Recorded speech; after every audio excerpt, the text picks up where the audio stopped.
Welcome to the I Ching Cafe. My name is Belinda Doveston, and of course today we are looking at the third part of I Ching 101, our ongoing conversation about the I Ching, learning what it is and learning how to master change and life. So far in this series we've covered what is the I Ching and which I Ching book to buy if you'd want to study it, and of course if you don't want to get into the complexity just yet, just follow with me as we keep on going, exploring different facets of the I Ching.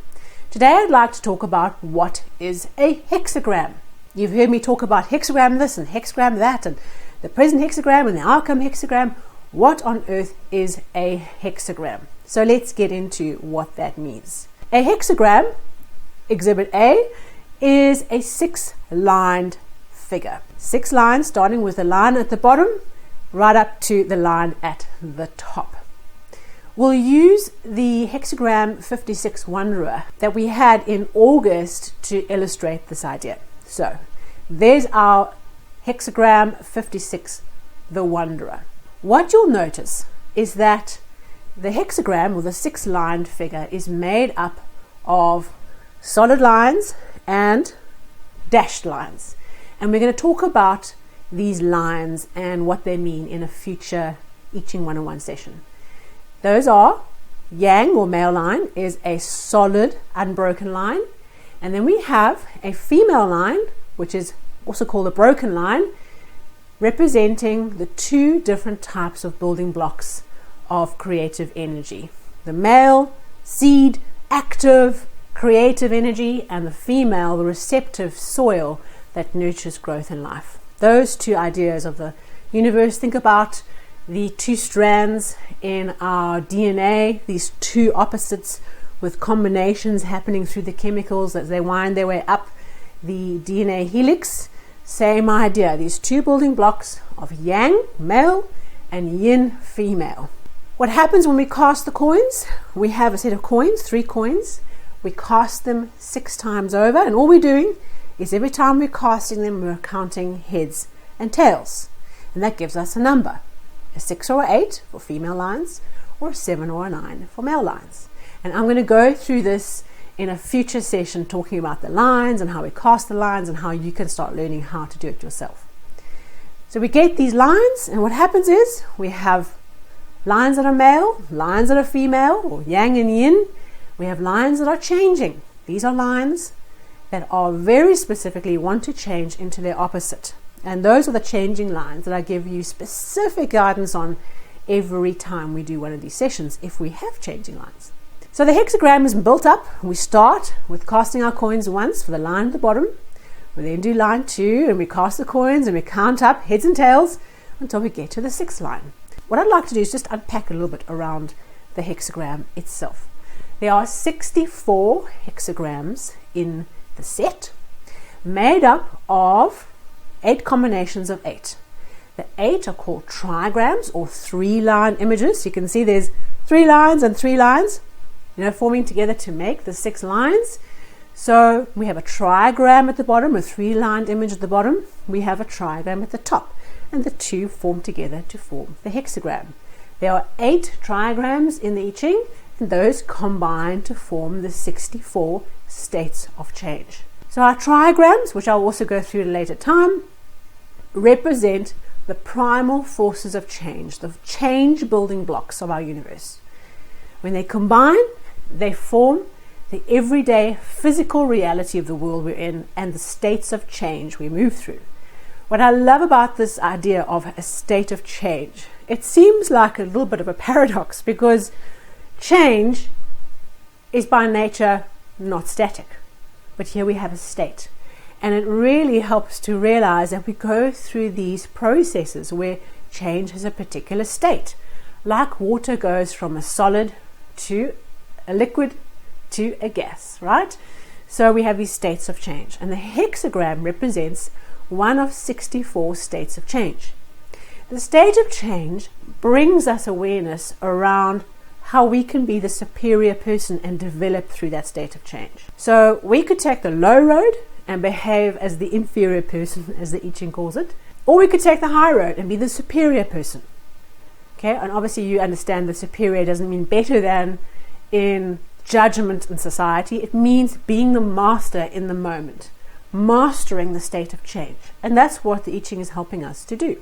So when we get a hexagram, we're being given a state of change to work with. So let's have a look at some more information on the hexagram. So as I mentioned, the hexagram is made of 2 trigrams, 3 lines at the bottom, 3 lines at the top. The trigram, or the 3-line image at the bottom, represents what is inside the situation or inside ourselves, the inner. The trigram at the top represents the outer. So when we look at a hexagram, we can see what is the force of change on the outside of the situation and what is the force of change on the inside of the situation. Then we have these 2 trigrams have a relationship with each other because trigrams move in different directions. They have different fundamental forces. And if we look at 56, the Wanderer, we have the top trigram, which is called fire, over the bottom hexagram, which is called mountain. So internally, mountain represents a limit, a boundary, an end of something. And the top fire represents expansion and movement up. So in the hexagram itself, we have mountain that sinks and rests, and we have fire that wants to burn upwards, and there's this moving away from what is a rest position, moving away from what is known. And that helps us develop an understanding of the energy of the hexagram, which was about going beyond the boundaries of what you know and traveling and expanding your fire, traveling outside of those boundaries, beyond the walls of the castle. So there's a relationship that happens and the movement. Then we have 6 lines, and each of the position of each line has a meaning too. We will cover this. We'll go through this step by step in the future. I don't want to bombard you with things. We don't want to get overly technical and overly academic. We want to apply what we have learned. Okay, so position 1 means what's something new, what's entering the situation, because that's the line we cast first. The line on the top, line 6, is what is leaving the situation, is what we've cast last. And so there's a cycle of movement. Each of the lines represent a particular grouping of society. The bottom are the masses, the top is the priest, line 5 is the king, line 4 is the prince. So there's different structures to how we see the changing lines and how they relate to each other. We also have something called correspondences. When you have a yang, male line, and you have a female, yin line, when they are together as a team, we have union and we have balance, because we have male and female energy in balance. 2 male energies, 2 female energies has a totally different energy. So when we look at the line, part of the line in-depth understanding is that you look for correspondences. This line over here, line 1, does this correspond with the line over there? And of course, in 56 Wanderer, those 2 are in correspondence. So when you have changing line position 1, you will see in the detail that there is a correspondence and a harmony between inner and outer, and that will give that particular changing line a particular meaning. So the gist of it is, we have just been touching on the surface of what this thing is all about, what this change process is all about. And it's important to realize that there's a whole level of information underneath, and we don't all have to know that information, and we certainly don't have to get into all the nitty-gritty. It is fascinating, or at least to me, and so over time I will take you on that journey of unpacking what these things mean and how they work. For now though, all we have to know is that a hexagram is a 6-lined image that's formed by casting the coins and gives us a window into a state of change on the question we've asked.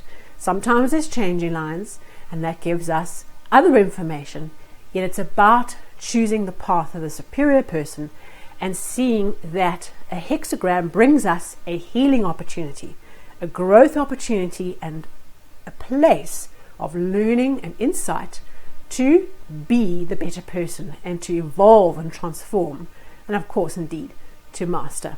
I trust you've enjoyed our brief little dip into what is a hexagram, and you're not feeling too overwhelmed at this point, but got some clarity around what this thing might mean. And of course, as we go along through these I Ching 101 sessions, we'll unpack more and more of what this beautiful and wondrous tool is the I Ching.